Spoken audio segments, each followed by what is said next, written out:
मित्रों नमस्कार। राजा भर्तृहरि के जीवन से संबंधित चौथा भाग प्रस्तुत है। राजा भर्तृहरि उस ब्राह्मण के मुखमंडल का तेज व उसका व्यवहार देखकर चकित रह गए। उन्हें विश्वास हो गया था कि वह अवश्य ही पहुंचा हुआ सिद्ध महात्मा है। ब्राह्मण द्वारा दिए गए फल को लेकर भर्तृहरि प्रसन्नतापूर्वक अंतःपुर में लौट गए। अर्धनग्न सुंदरियां राजा भर्तृहरि की आतुरता से प्रतीक्षा कर रही थीं।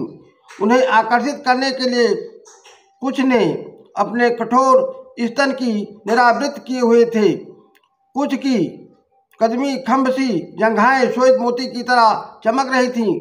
उनके शरीर की संधि स्थल ऐसे लग रहे थे मानो दुर्वा दलय से घिरे श्वेत कमल अपनी पंखुड़ियां समेटे निष्पंद शयन कर रहे हैं। वहां उपस्थित परिचारिका के उरोजों पर हाथ फेरते हुए भर्तृहरि ने कहा, हे सुंदरी, यह फल अनंग सेना के शयन कक्ष में रख दो। उसे सूचित करो कि हम आ रहे हैं। परिचारिका ने अपना चंद्रमुख झुकाया और फल लेकर चली गई।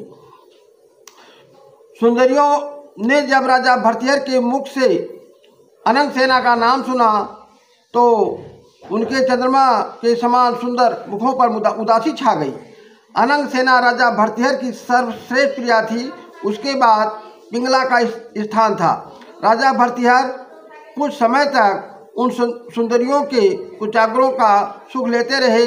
फिर वे अनंग सेना के महल में चले गए। परिचारिका ने अनंग सेना को राजा भर्तृहरि के आने की पूर्व सूचना दे दी थी।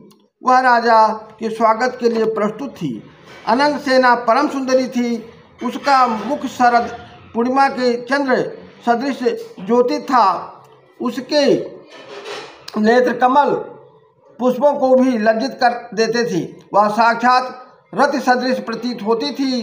उसकी एक झलक को देखकर यह विश्वास दृढ़ हो जाता था कि विधाता ने उसे बड़ी लगन के साथ गढ़ा है और यही उसकी कला का सर्वोत्कृष्ट प्रमाण है।